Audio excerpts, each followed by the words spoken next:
Հովհաննիսյանը կխոսի։ Ազգային ժողովի մեծարգո փոխնախագահ արգելի գործընկերներ, սիրելի հայրենակիցներ,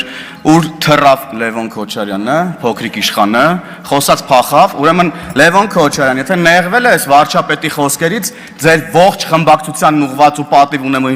ուղված, իմացի, որ հաջորդ հարց ու պատասխանին ձեզ ավելի խիստ գնահատականներ են սպասվում, որոնք արտահայտելու են ձեր ողջ էությունը, ձեր ապրած կյանքի մասին էլ։ Ես առասարակ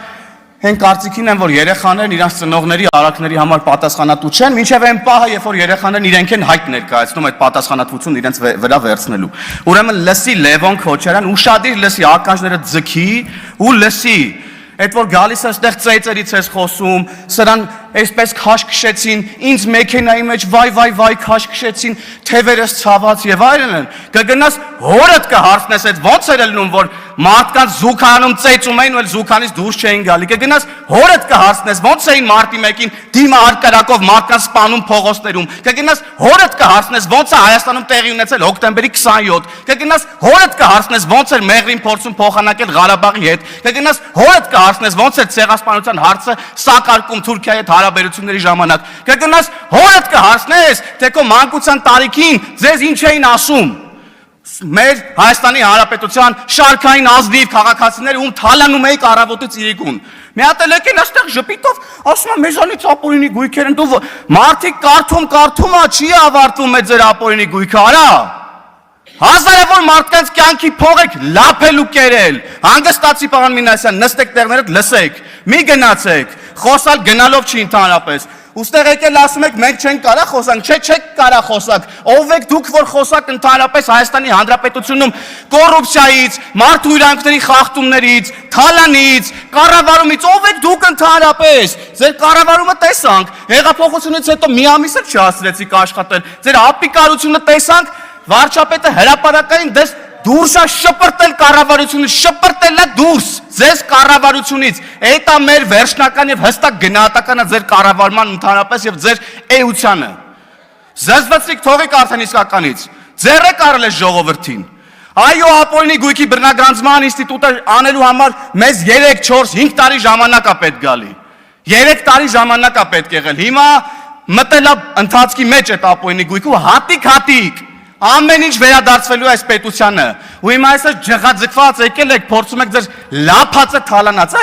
հետ բերեք։ Սենց ինչ-որ բան փորձում են քաղաքացիական պայմանագիր խմբակցության, իշխանության ներկայացուցիչներին մեղադրել են բոլոր կերած բաներում, ինչ-որ իրանք են արել։ Ով եք դուք ընդհանրապես։ Այո, վարչապետը ասել է լավ արե էլի անելու։ Մենք էլ ենք անելու, ամբողջ ժողովրդի առաջ հրապարակային ձեր երեսը ցույց ենք տալու, ով եք եղել ընդհանրապես եւ ուր եք գնում։ Հերիք էլա բոլ եղավարդը։ Հայ քեզ բան, մի հատ այստեղ Լևոն Քոչարյանն է, գալիս է բան դեմքով մարդու իրավունքների պաշտպանի դեմքի արտահայտությամբ ելույթներ է ունենում։ Լևոն Քոչարյանը մարդու իրավունքների փոքրիկ իշխանն է, լավ ասաց գործընկերուհիս։ Տղա ջան, ասեցի, բոլոր այդ հարցերիդ պատասխանները կգնաս հորդ կհարցնես։ Ինքդ քո մեջ կվերլուծես, ինչի ես եկես տեղ, ինչպես ես օգտագործվում եւ այլն, հետո նոր խոսանք մնացածի մասին։ Վերադառնալով մարդու իրավունքների առասարակ քննարկմանը, ընդդիմությունը ամեն մարդու հնարավոր բոլոր իրավունքները ասպատակում է ուղղակի։ Հիմա էլ ընկել են կրթվելու իրավունքի հետևից, նայեք, դաշնակները իրանց կոալիցիոն կառավարման ժամանակ օկուպացրել էին ամբողջ կրթական համակարգը, պատմության ֆակուլտետներ, դպրոցներ, պատմության գրքեր, որ թաքցնեին ժողովրդից իրենց իրական դեմքը, որ օրինակ իրանք Օսման դաշնակներ են, որ օրինակ հիմա իրանք Օսման դաշնակների հետնորդներն են, եկել են ստեղ ավարտին հասցնեն ըստ էության, ուրեմն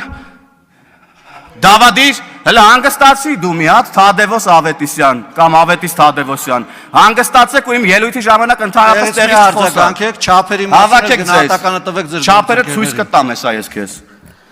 Անցնելով առաջ։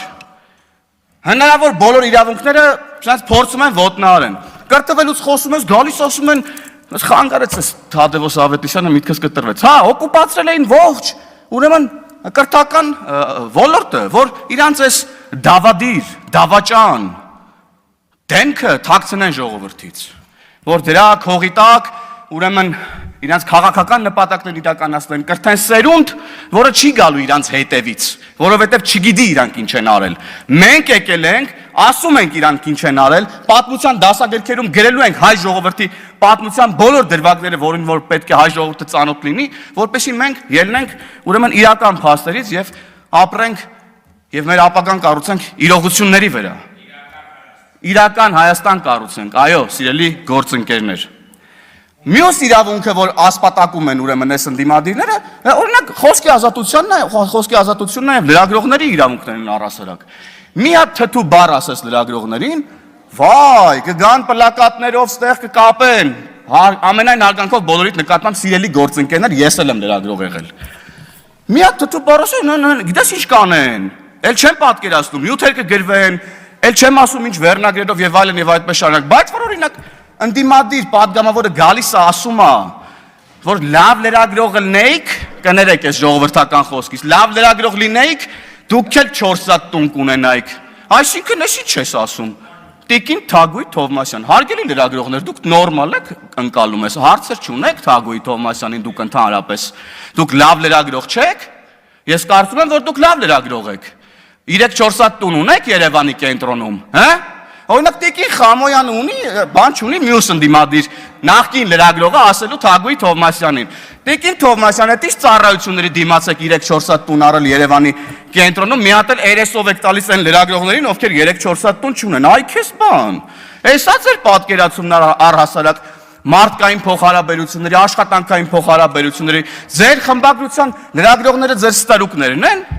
Հա? Լավ լրագրողներ են ձեր խմբագրության լրագրողները։ Մարտա 4 սատ տուն առել եք իրանց համար։ Նենց փող տվել եք իրանց, որ մարտա 4 սատ, ինչեր եք խոսում ընդհանրապես։ Եվ պարոն Եղոյանը շատ ճիշտ է ասում։ Լրագրողական լրատվամիջոցների հաշվետվություններ կան։ Հələ մի հատ հրապարակեք, տեսնենք այդ որտեղից ձեզ այդ գումարները։ Եվ ես պետական կառույցներին նաև կոչ եմ անում եւ պահանջում եմ բացել ուրեմն լրատվամիջոցների մասին օրենսդրությունն ու կարդալ եւ հասկանալ, որ եթե կան լրատվամիջոցներ, որոնք հաշվետվություն չեն ներկայացրել, նրանք կարող են նաեւ չհավատարմագրել լրագրողներին։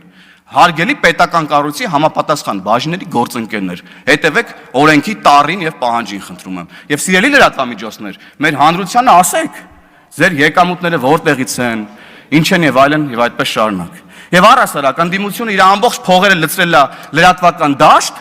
լրատվական դաշտը լցրել է լրատվության հետ կապ չունեցող մարդկանցով ու փակել է դուռը այն մարդկանց համար, ովքեր ուզում են գալ եւ զբաղվել ռեալ լրագրությամբ, օգուտ տան այս պետությանը, բուֆեր լինեն քաղաքացիների եւ իշխանության միջև։ Բան չունեք, բա հարգելի լրագրողներ, ես մասով ասելու ընդդիմադիր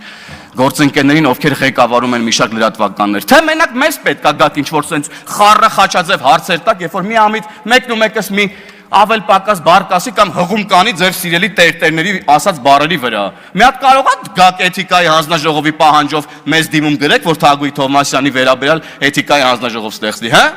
Թե դրանից ավելի քիչ եք նեղվել։ Եվ կարծում եմ այստեղ էլ, այսինքն մարդկանց իմ ընկալում ընդդիմադիրները բոլոր լրագրողներին գերեվարել են առհասարակ եւ հիմա լրագրողներից ուղակի ձայն չենք լսում։ Նախ Եվ նաև Տիկին Մանասյան, դուք լուսաձայնային նռնակների հատուկ միջոցների մասին խոսեցիք, բայց ես ուզում եմ արձանագրել, թե ինչ է տեղի ունեցել Հայաստանի Հանրապետությունում բոլորիս համար։ Հարց նոյեմբերի 9-ն է նախ տեղի ունեցել։ Եվ նոյեմբերի 9-ից հետո նախ մենք պետք է արձանագրենք, որ նոյեմբերի 9-ը, մարտի 1-ը եւ հոկտեմբերի 27-ը սրանք նույն շղթայի պատասխանատուների ձեռի գործն է։ Եվ մեր մեղքն է նաև, որ մինչև այսօր այդ բացահայտումները մինչև վերջ արված չեն, բայց այս քանի օրերի ուժային նաև իրավապահ մարմինների զեկույցները մեզ հույս են ներշնչել, որ ոչ վաղ ապագայում մենք առնվազն շոշափելի արդյունքներ այս իմաստով կտեսնենք, բայց ես ուզում եմ ասեմ, որ մեր ընկալումը, բառամթերքը Հայաստանի Հանրապետությունում տեղի ունեցող իրավիճակի վերաբերյալ չի կարա լինի ստերիլ եւ այսպես ասած շատ նման այլոց։ Մենք մի պետություն ենք, որտեղ ահաբեկչություն է տեղի ունեցել։ Մի պետություն ենք, որտեղ 2020 թվականին